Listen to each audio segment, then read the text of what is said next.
warahmatullahi wabarakatuh. Baik, pada pertemuan kali ini kami akan mempresentasikan hasil kerja tim kami yang berjudul suspensi. Suspensi adalah sediaan yang mengandung partikel obat yang terbagi secara halus dan disebarkan secara merata dalam pembawa di mana obat menunjukkan kelarutan yang sangat minimum. Zat yang terdispersi harus sangat halus, tidak boleh cepat mengendap, dan bila digojok secara perlahan-lahan, endapan harus segera terdispersi kembali. Dapat ditambahkan zat tambahan untuk menjamin stabilitas suspensi, tetapi kekentalan suspensi harus menjamin sediaan mudah digojok dan dituang. Karena kegunaannya harus digojok dulu, maka disebut mixtur gojok atau mixtur agitandi. Pemakaian sediaan suspensi. 1. Intramuscular injection, contohnya penisilin G-suspensi. 2. Tetes mata, isinya hidrokortison beta. 3. Peroral, contohnya chloramphenicol sub, antasida sub, dan ibuprofen sub. Bentuk sediaan suspensi. Di sini ada 4 poin. Yang poin pertama, memperlambat daya kerja obat. Contohnya suspensi dalam minyak, misalnya injeksi penisilin dalam minyak. Poin yang kedua, memperbaiki stabilitas. Larutan antibiotik tidak stabil dalam air, oleh karena itu dibuat suspensi antibiotik. Suspensinya dapat dibuat sirup kering, artinya larut ditambahkan pada waktu akan digunakan. Dalam etiket harus penulisan tidak boleh digunakan dalam 7 hari. Contohnya, Taraxlin HCI tidak stabil dalam air karena itu dibuat suspensi Taraxlin HCI. Yang poin ketiga, dikehendaki sediaan cair tetapi zatnya tidak larut. Yang contohnya antasida, sediaan oral berisi MgOH yang tidak larut. Yang keempat, memperbaiki rasa. Contohnya chloramphenicol larut dalam air karena itu rasa pahitnya akan terasa. Diatasi dengan pembuatan sediaan chloramphenicol palmitat sehingga rasa pahitnya berkurang. Selanjutnya, kerugian sediaan suspensi. Ada 2 poin. Sulit dibuat, diatasi dengan pembuatan sirup kering. Dalam etiket sirup kering harus ditulis tidak digunakan lebih dari 7 hari. Poin yang kedua, prosesnya panjang sehingga menjadi lebih mahal. Selanjutnya, sifat-sifat yang diinginkan dalam suspensi. Di sini ada 4 poin, yaitu suspensi yang dibuat dengan tepat, mengendap secara lambat, dan harus rata lagi bila dikocok. Ada hubungannya dengan laju sedimentasi. Yang kedua, sediaan yang dihasilkan pada penyimpanan harus mudah disuspensikan kembali dengan mengonjokkan yang layak. Yang ketiga, suspensi yang dibuat harus entar dalam mengurangi laju pengendapan partikel. Yang paling terakhir, partikel yang disuspensikan harus kecil dan seragam ukurannya agar memperbaiki suspensi sediaan yang halus dan produksi yang baik bebas dari bentuk seperti pasir. Formulasi suspensi. Diameter partikel harus diatur dengan ukuran 1-50 nanomikro.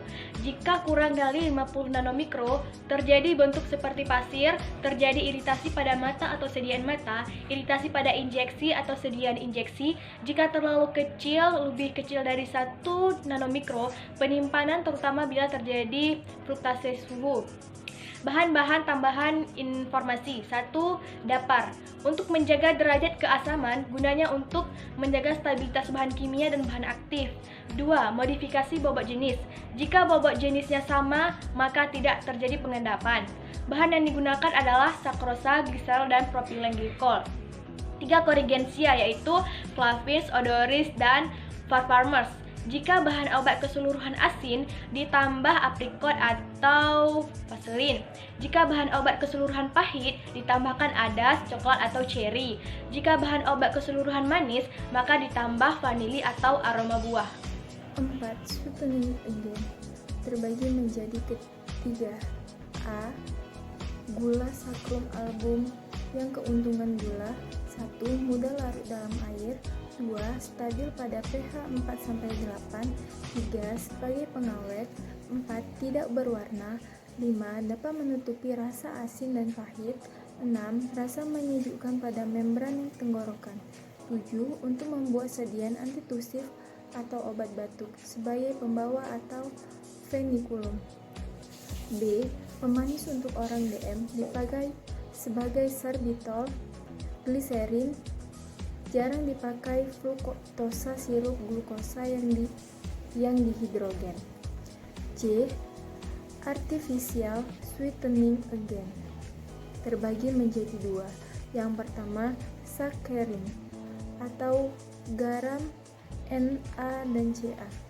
Kekurangan saccharin yang pertama, rasa getir, sangat mudah larut dalam air, stabil dalam merangkai pH luas.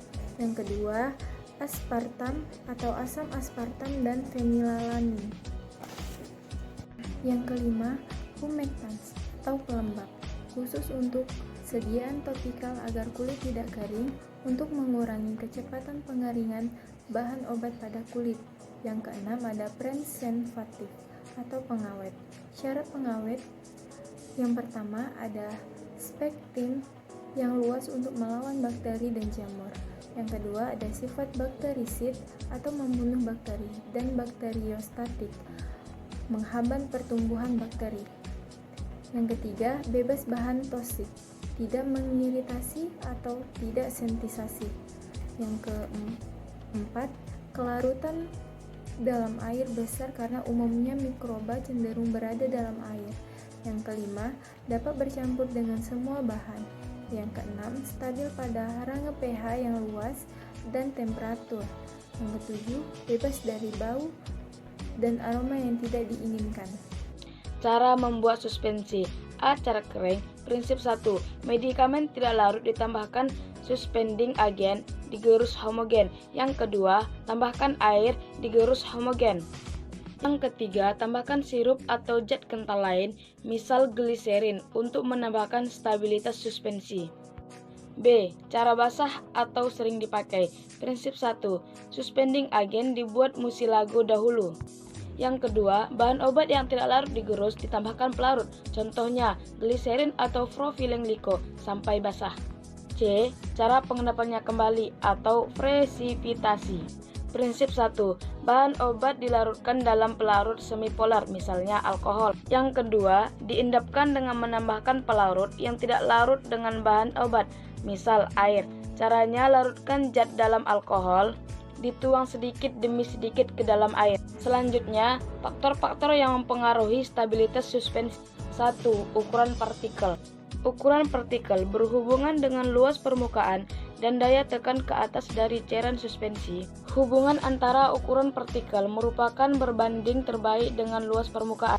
Sedangkan luas permukaan dengan daya tekan ke atas merupakan hubungan linier. Artinya, semakin besar ukuran partikel, maka semakin kecillah luas permukaannya dalam volume yang sama. 2. Kekentalan atau viskositas. Kekentalan suatu cairan mempengaruhi kecepatan aliran dari cairan tersebut. Makin kental cairan, kecepatan aliran makin turun atau kecil.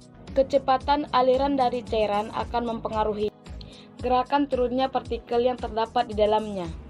Jumlah partikel atau konsentrasi. Makin besar konsentrasi partikel, makin besar kemungkinan terjadi endapan partikel dalam waktu singkat. 4. Sifat atau muatan listrik. Dalam suspensi terdiri dari beberapa macam campuran bahan yang sifatnya tidak sama sehingga bisa terjadi interaksi antara bahan yang menghasilkan bahan yang sukar dalam cairan tersebut. Stabilitas fisik suspensi. Kondisi suspensi di mana partikel tidak mengalami akresi dan tetap terdistribusi merata. Bila Apabila partikel mengendap akan mudah terdispersi kembali dengan pengocokan yang ringan. Ukuran partikel dalam suspensi dapat diperkecil dengan alat mixer atau homogenizer, cloth mill, dan mortir. Viskosister atau fase eksternal dapat dinaikkan dengan penambahan zat pengantal yang larut dalam cairan tersebut. Bahan pengantal ini disebut suspending agents atau bahan viscosuspensi bersifat mudah berkembang dalam air atau hydrofluid.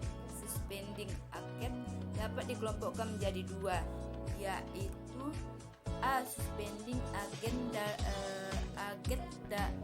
dari alam, satu dari jenis gum atau hydrofluid. Gum bisa larut atau mengembang atau mengikat air sehingga campuran tersebut membentuk mucilage lendir. Dengan terbentuknya mucilage, maka viskositas cairan bertambah dan akan menambah viskositas suspensi. Viskositas mucilage dipengaruhi oleh panas, pH, dan proses fermentasi bakteri yang termasuk golongan gum. Ataupun yang kedua, Achacis atau Fulvis gummi arabici berasal dari tanaman Acacia sp. Larutan dalam air, tidak larut dalam alkohol. Gum Arab dengan bersifat asam, viskositas optimum dari mucilage antara pH 5-9. Mucilage gum Arab dengan kadar 35%, viskositasnya sama dengan glycerin. B. Sonrus dari tanaman Sonrus rufus atau Gigartina mammillaria, larut dalam air, tidak larut dalam alkohol, bersifat alkali, ekstra dari Chondrus disebut regen yang dipakai dalam industri makanan. Tragasian, ekstra dari tanaman Astragalus gumifera. Mucilage tragasian lebih kental dari mucilage gum Arab. Algin diperoleh dari gangga laut dalam perdagangan bentuk garam, yaitu natrium alginat. Kadar sebagai suspending agent 1-2%. Golongan bukan gum. Suspending agent bukan gum adalah tanah liat. Yang termasuk golongan ini adalah Bentonite, History, dan Fegum. Sifat tanah liat tidak larut dalam air. Untuk menambahkan ke dalam suspensi dengan cara penaburkannya pada campuran suspensi. Kelebihan tidak dipengaruhi oleh suhu dan fermentasi bakteri karena senyawa anorganik. Suspending agent sintetis derivat selulosa. Yang termasuk golongan ini adalah metil selulosa, metisol tilose, karboksil metiselulosa, MC hidroksi metil selulosa. Di belakang nama tersebut diikuti angka atau menunjukkan kemampuan menambah viskositas dari cairan yang dipergunakan untuk melarutkannya. Semakin besar angka berarti kemampuannya semakin tinggi. Contoh metosol 1500 sering dipakai dalam produk makanan. Kegunaan dalam bidang farmasi, suspensi agent laksansia, disintegrator dalam pembuatan tablet. Golongan anorganik polimer yang terkenal adalah karbofol 934. Nama dagang sifat bahan serbuk putih, bereaksi asam, sedikit larut dalam air, tidak beracun, tidak mengiritasi kulit, sangat pekat terhadap panas dan elektrolit. Sebagai suspending agent diperlukan kadar kurang lebih 1%. Sistem pembentukan suspensi 1. Sistem flockulasi. Partikel terikat lemah dapat mengendap dan pada penyimpanan tidak terjadi jam dan mudah tersuspensi kembali. 2. Sistem deflockulasi. Partikel mengendap perlahan dan akhirnya membentuk sedimen. Terjadi agresi terbentuk jak dan keras dan suka tersuspensi kembali. Bahan pengawet suspensi sangat diperlukan terutama untuk suspensi yang menggunakan hidrokoloid alam karena mudah dirusak bakteri. Pengawet yang sering digunakan metil benzoat 1/1250 metil B, benzoat 1/500 propil B, benzoat 1/4000 nepagin nepasol plus 1%. Pengawet dari gram merkuri atau fenil merkuri nitrat, fenil merkuri klorida, fenil merkuri asetat. Macam-macam sediaan suspensi. 1. Suspensi tetes telinga. Sediaan cair mengandung partikel halus yang ditujukan untuk diteteskan telinga bagian luar.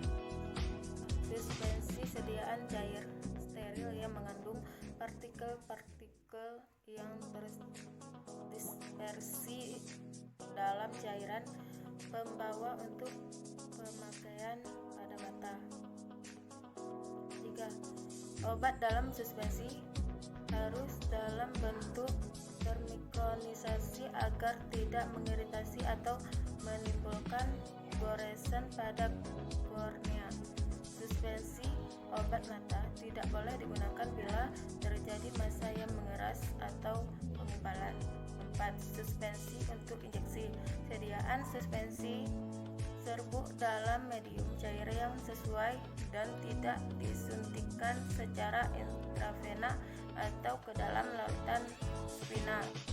5. Suspensi untuk injeksi terkonstitusi sediaan padat kering dalam bahan pembawa yang sesuai untuk membentuk larutan yang memenuhi semua persyaratan untuk suspensi steril setelah penambahan bahan pembawa yang sesuai.